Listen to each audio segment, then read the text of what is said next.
हमारे बीच अमन शांति समिति महिला प्रकोष्ठ की अध्यक्षा फरहा रिजवी जी हैं। आइए इनसे पूछा जाए सर्दी के माहौल में, क्योंकि ये राज्य खासकर भारतीय जनता पार्टी की जो सरकार है उत्तर प्रदेश में, उस सरकार से भी जुड़ी हुई हैं। आइए इनसे पूछते हैं कि क्या सरकार की क्या इंतजामात हैं खासकर सर्दी को लेके। फरहा जी, कैसा इंतजाम है? नगर निगम ने आपकी सरकार में क्या इंतजामात करके रखे हैं और राज्य सरकार की खासकर क्या जो है अधिकारियों को क्या निर्देश किया गया है? बहुत बहुत शुक्रिया। आपके चैनल के माध्यम से बहुत सारी बातें बाहर आती हैं और जिस तरह से लगातार एनजीओ जैसे कि हमारी अमन शांति समिति हो गई और भी एनजीओ हैं जो लगातार गरीब बस्तियों में जाकर और गरीब बच्चों के साथ या जो बुजुर्ग हैं जिनको ज़रूरत है कम्बल की, स्वेटर की, उसका वितरण कर रहे हैं।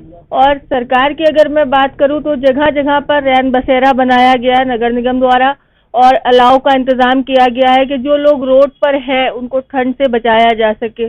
और लगातार सरकार प्रयास कर रही है, गरीबों के बीच में काम कर रही है। और भारतीय जनता पार्टी जिस तरह से गरीब तबके के लिए काम करी, मुझे नहीं लगता किसी और सरकार ने इतना सोचा होगा। अब प्रदेश के मुखिया योगी जी ने तो खासकर जो है तमाम जिला अधिकारियों को निर्देशित किया था कि अलाव जले और जो भी सर्दियों में इंतजामात करना है वो करें। लेकिन फिर भी आप जान रहे जनसंख्या इतनी ज्यादा है तो कवर करने में कहीं ना कहीं तो कमी हो जाती है।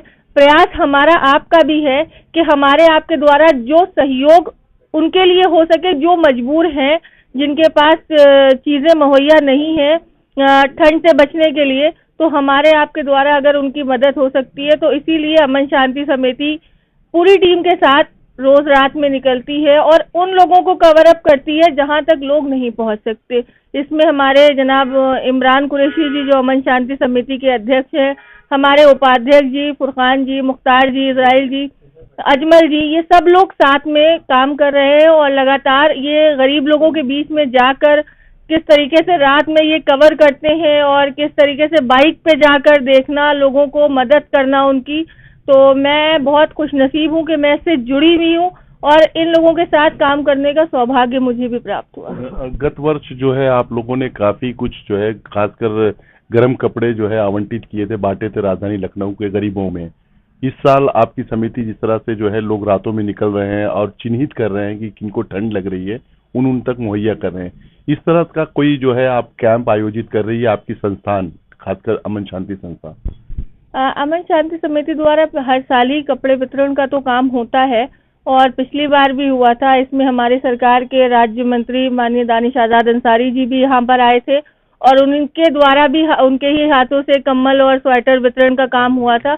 और इस बार भी हम लोगों का प्रयास है कि मतलब गर्म कपड़े जो है वो वितरण किए जाए। लेकिन अभी फिलहाल हम लोग जो कम्बल वितरण का काम है वो कर रहे हैं और आगे इसमें हम लोग स्वेटर और जैकेट वितरण करेंगे जो हमारे एनजीओ के ऑफिस से ही होगा। आप क्योंकि खुद जो है भारतीय जनता पार्टी का नेतृत्व करती हैं खासकर लखनऊ में महिला प्रकोष्ठ में, ऐसे में क्या आप जोन वाइज, काफी जोन है यहाँ पे, 6-7 जोन है, क्या जोनल अधिकारियों से आप लोग मिलके जहाँ अलाव नहीं चल रहा है कुछ ऐसे जो है आपकी समिति या आपके लोग जो है कुछ नहीं अप्रोच कर रहे हैं? देखिए, भारतीय जनता पार्टी में जहाँ तक के मैं अल्पसंख्यक मोर्चे में क्षेत्र मंत्री हूँ और अगर किसी संबंधित अधिकारी से मुझे बात करनी होती है तो मुझे बिल्कुल भी वक्त नहीं लगता, मैं तुरंत बात कर सकती हूँ। और मेरे पास अगर किसी प्रकार की कोई जानकारी आती है तो मैं जरूर उस पर एक्शन लेती हूँ और संबंधित अधिकारी को तुरंत उस पर बात करती हूँ। और क्योंकि हमारे महाराज जी ने कही रखा है कि सख्ती से कि अगर कोई अधिकारी काम ना करे तो आप उसकी कंप्लेंट कर सकते हैं, पोर्टल पे डाल सकते हैं उसके लिए। तो सभी लोग काम कर रहे हैं, अपना अपना काम सब ईमानदारी से कर रहे हैं। सवाल हमारा है, जैसा कि हमने भ्रमण किया है, रात में देखा है, सिर्फ उन लोगों को रैन बसेरे में लिया जा रहा है जिनके पास आधार कार्ड है। जिनके पास आधार कार्ड नहीं है वो आप देखिए रोडों पे सोते हुए मिलेंगे रात में ठिठुरते हुए। तो इसके बारे में क्या कहना? देखिए, कहीं ना कहीं सरकार हमारे हित में काम कर रही है। अब आधार बनाने का मकसद ही यही था कि आप प्रॉपर कहाँ से हैं इसके बारे में हमें जानकारी हो। अब क्योंकि लोग अक्सर इधर उधर ऐसे मिलते थे, उनकी पहचान नहीं हो पाती थी, उनकी शिनाख्त नहीं हो पाती थी, इसलिए आधार कार्ड को रखा गया। अब अगर आधार कार्ड देख के आपको बुलाया जा रहा है तो उसमें कोई गलत बात नहीं है। और जिनके पास आधार नहीं है तो कोई ना कोई तो कारण होगा, क्योंकि आधार तो आप गांव-गांव तक के पहुंच चुका है, हर के पास अपना आधार कार्ड होता है। तो अगर आधार कार्ड के माध्यम से भी और बिना आधार कार्ड के भी जो सरकारी जगहों पर बनाया गया है उसमें मैं मान सकती हूँ कि आधार की आवश्यकता होगी, लेकिन जो प्राइवेट सेक्टर में बने हुए हैं उसमें आधार की कोई आवश्यकता नहीं। अगर आप जरूरतमंद हैं तो आप जाकर वहाँ रुक सकते हैं। लेकिन आधार तो ये योगी जी ने ऐसा कुछ नहीं कहा था, क्यों डीएम या जो भी संबंधित अधिकारी है आधार के द्वारा ही क्यों उनको एडमिट कर रहे हैं या उनको जो है इस तरह की सहूलतें मुहैया कर रहे हैं? ये तो बहुत ही निंदनीय है ना। मानवीय अधिकार सबका एक जो है हक है कि अगर धरती पे हैं तो उस जगह की सरकार जो है उसको पूरी तरह से उनको संरक्षण। ये जिन जिन जगहों पर देखिए ऐसा हुआ है, कहीं ना कहीं अभी तक के हमारे संज्ञान में ये बात नहीं थी, मुझे भी आपके द्वारा ये सूचना मिली। नगर निगम के रैन बसेरों में उनसे आधार कार्ड मांगे जाते हैं जो उनके पास नहीं है। इसी को लेकर नगर निगम उन लोगों को रैन बसेरे में नहीं जाने देता है और साथ ही ये लोग मजबूरी में सड़क पर सोते हैं। इसी को लेकर देखिए इंडिया न्यूज संवाददाता सैयद फिरोज आलम की रिपोर्ट। भीषण ठंड को देखते हुए जहां नगर निगम ने दावे किए हैं कि जो है जगह जगह पर अलाव की रैन बसेरों की व्यवस्थाएं की गई हैं, वहीं हम राजधानी लखनऊ की जमीनी हकीकत आपको दिखाएंगे कि बहुत से लोग आज भी ऐसे हैं जो इस ठिठुरन भरी रात में अपनी रात जो है वो सड़कों पर बिताने को मजबूर हैं। राजधानी लखनऊ के हम पौष इलाके में इस वक्त मौजूद हैं और आप देख सकते हैं हमारे पीछे ये तस्वीरें हम आपको दिखा रहे हैं। फुटपाथ पर लोग जो है रात बिताने को मजबूर हैं और इस ठंड भरी ठिठुरन भरी रात में आप देख सकते हैं तस्वीरों में कि खुले में लेटे हुए हैं और ऐसे ही खुले हुए, कोई पन्नी अपने ऊपर लपेटा है, कोई हल्की सी चादर लपेटे हुए तमाम लोग यहाँ नजर आ रहे हैं। कुछ लोगों से भी हम बात करेंगे। बाबा क्या नाम है आपका? हमारा नाम हीरालाल है। इतने रैन बसारे बनाए गए हैं उसके बाद भी आप यहाँ सड़क पर क्यों सो रहे हैं भाई? जी भैया वहाँ हमारा कोई प्रूफ नहीं है इसलिए मैं नहीं सो पाता हूँ, हमसे प्रूफ मांगा जाता है। अच्छा जी। आधार कार्ड आपके पास कोई प्रूफ नहीं है इसलिए रैन बसेरे में नहीं सोने दे रहे? हाँ जी भैया, हमारे पास आधार वाधार कुछ है नहीं, मेरे पास गांव में भी घर मकान है नहीं। हाँ इसलिए मेरा आधार भी नहीं है, मैं फुटपाथ पे सोता हूँ। रैन बसेरों में हम लोगों को नहीं सोने दिया जाता है। बाहर तो बहुत ठंड है, कैसे लेटते हैं लोग? कंबल अम्बल हम देख रहे हैं यहाँ पर। अरे भैया वो यहाँ के जो महान पुरुष हैं जो एक आधा कम्बल दे जाते हैं उसी को ओढ़ के सो जाते हैं। क्या करते हैं आप काम भैया दिहाड़ी वहाड़ी करते हैं, मिल जाता है, इसमें दिहाड़ी भी नहीं होता है। अच्छा, कहाँ के रहने वाले हैं? लखीमपुर जिला के रहने वाले हैं। तो देखिए मजदूर हैं, दिहाड़ी पे काम करते हैं, लेकिन रैन बसेरों में आधार कार्ड इनसे मांगा जा रहा है, इनके पास कोई प्रूफ नहीं है, जिसकी वजह से ये जो है सड़क पर सोने में मजबूर हैं। और तस्वीरें आप देखिए, यहाँ पर लोग जो हैं ये ठंड में जो है ठिठुरन भरी ठंड में आप देखिए कि यहाँ पर किस तरीके से लाइन से आप देख सकते हैं तस्वीरें।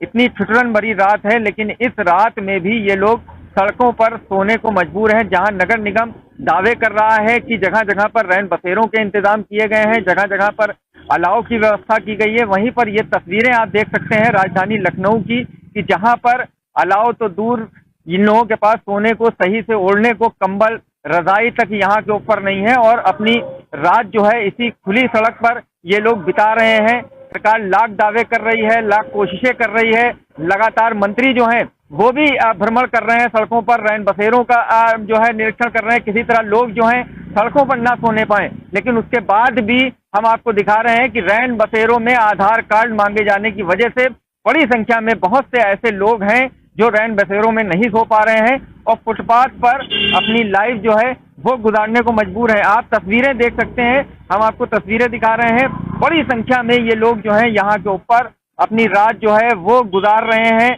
क्योंकि उनके पास आधार कार्ड नहीं है। और भी कुछ लोगों से हम बात करेंगे। क्या नाम है तुम्हारा? कमल। क्या करते हो कमल?